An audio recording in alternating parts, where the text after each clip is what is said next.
नागपूरमध्ये मूल होत नसल्यामुळे पत्नीला बेदम मारहाण करत मद्यपी पतीने तिची हत्या केली आहे। कळमना पोलीस ठाण्याच्या हद्दीत ही खळबळजनक घटना घडली असून 40 वर्षीय साबिरा वर्मा असं मृत महिलेचं तर 43 वर्षीय बाबूलाल वर्मा असं आरोपी पतीचं नाव आहे।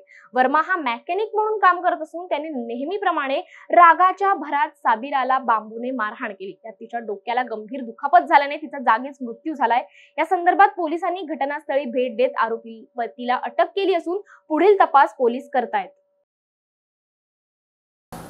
काल रात्री आम्ही पोलीस स्टेशन हजर असताना 9:15च्या दरम्यान आम्हाला कॉल आला की याच्यामध्ये विजयनगरमधील एरियामध्ये रामभूमी सोसायटी येथे एक बाईचा मर्डर झालेला आहे। त्यावरून आम्ही स्टाफसहित तिथं त्वरित पोहोचलो। तिथं गेल्यानंतर आम्हाला दिसून आलं की आतनं दरवाजा बंद आहे।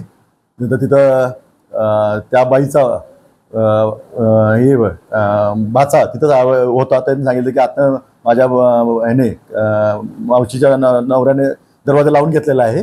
त्यानुसार आम्ही त्या खिडकीतनं त्याला आवाज दिले असता त्याने दरवाजा उघडला। दरवाजा उघडल्यानंतर आम्ही बघितलं की तिथे एका बाईची लाश पडलेली आहे। त्याला नवऱ्याला त्याचं नाव विचारलं असतं त्याने बाबूलाल वर्मा सांगितलं।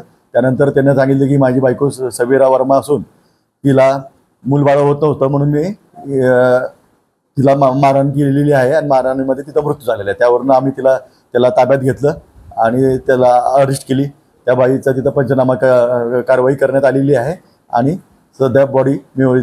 हा तो हमाली काम करायचा आणि माथाडी कामगार होता। तो दारू पिण्याच्या सवयीचा होता आणि कसं आहे की तो त्याच्या बाईचा चरित्रावर थोडंफार संशय घ्यायचा। थोडं त्याला दारूचं जास्त व्यसन असल्यामुळे आणि बाईला मूलबाळ होत असल्यामुळे तो जास्त बाईचा त्रास करत होता। पण आतापर्यंत आपल्याकडे कंप्लेंट आली नव्हती।